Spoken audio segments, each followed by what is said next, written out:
Hello, and this is a book review. Some interesting ideas I found in this book, Essentialism. I'll start with a quick review. This book is probably getting a 3. Just a 3, not even a high 3.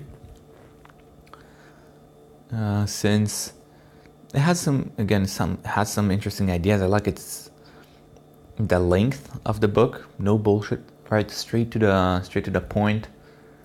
But some of the ideas are like kind of unknown, and I didn't really like the style of the book.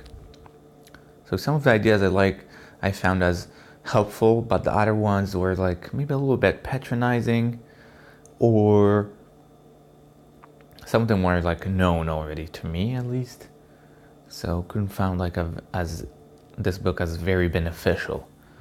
But again, it has some interesting thoughts.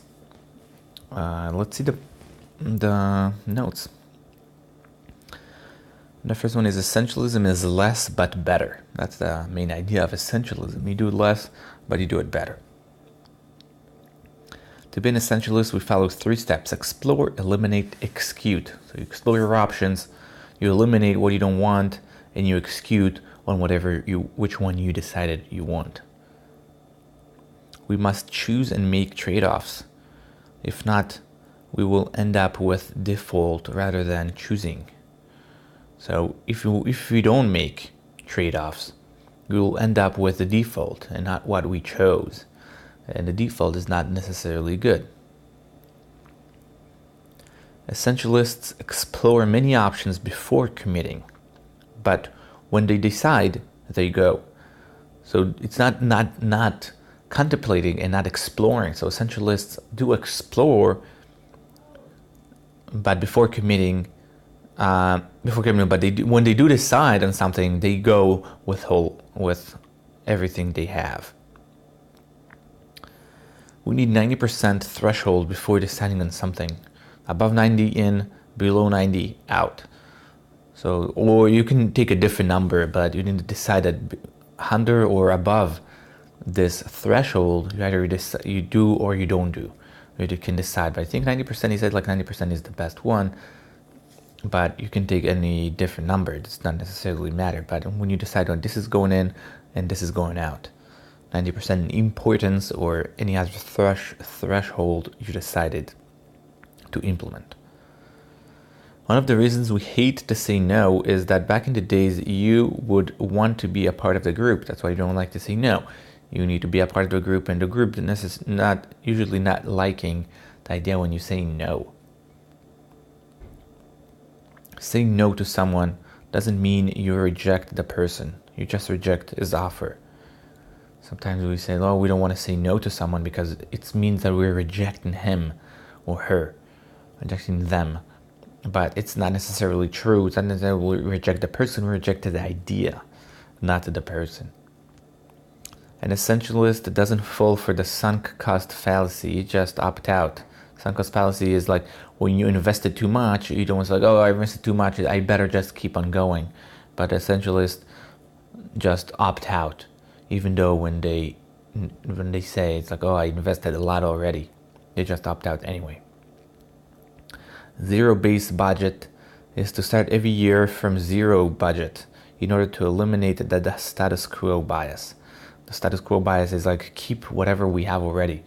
And that's what some companies are doing. They start from scratch every year. There is no budget from last year. We don't take the same budget. We construct a new budget every year in order to eliminate the status quo bias. It's an interesting idea.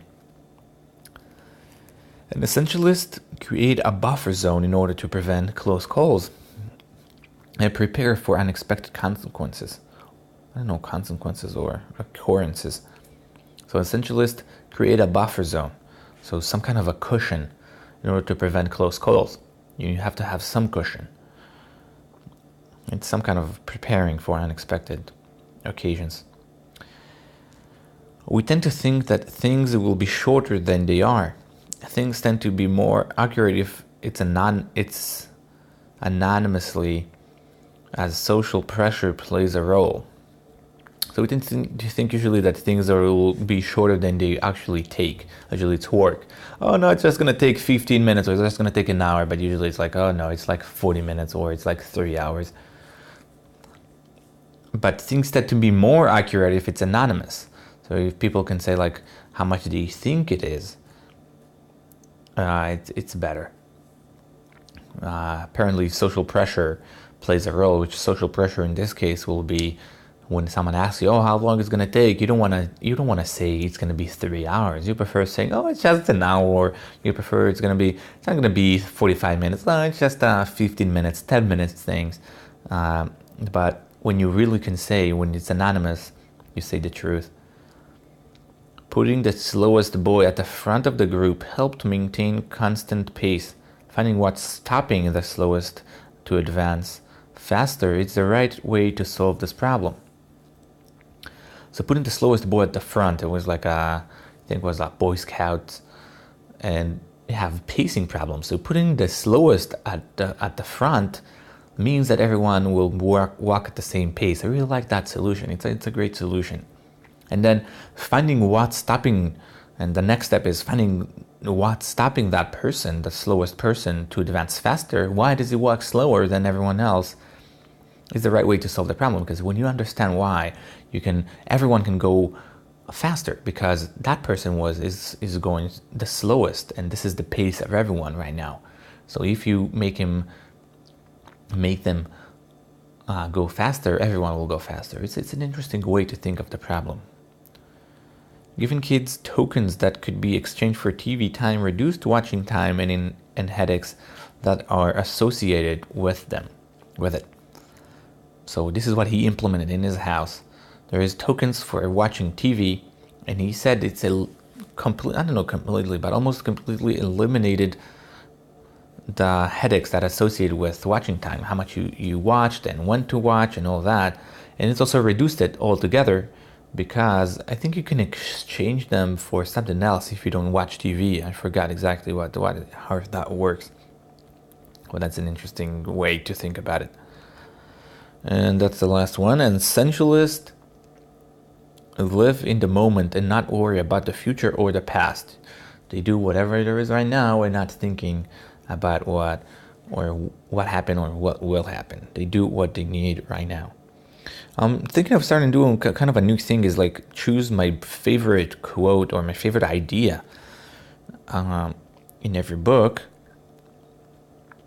So here will be, I'll first choose my favorite ones. So here will be the putting the slowest boy at first. This is like the way to think about it. So that was a kind of a good idea. Zero base budget was a very good one too. So that's definitely getting into. Maybe I'll do a top 3.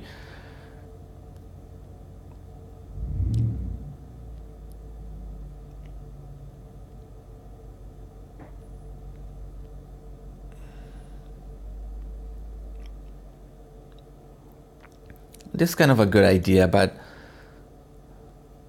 it's like the way to the essentialist work. So I would say like maybe it's going to be this one, and that's going to be the third, and we have the other 2, which are like the slowest boy. I think that's going to be probably number 1,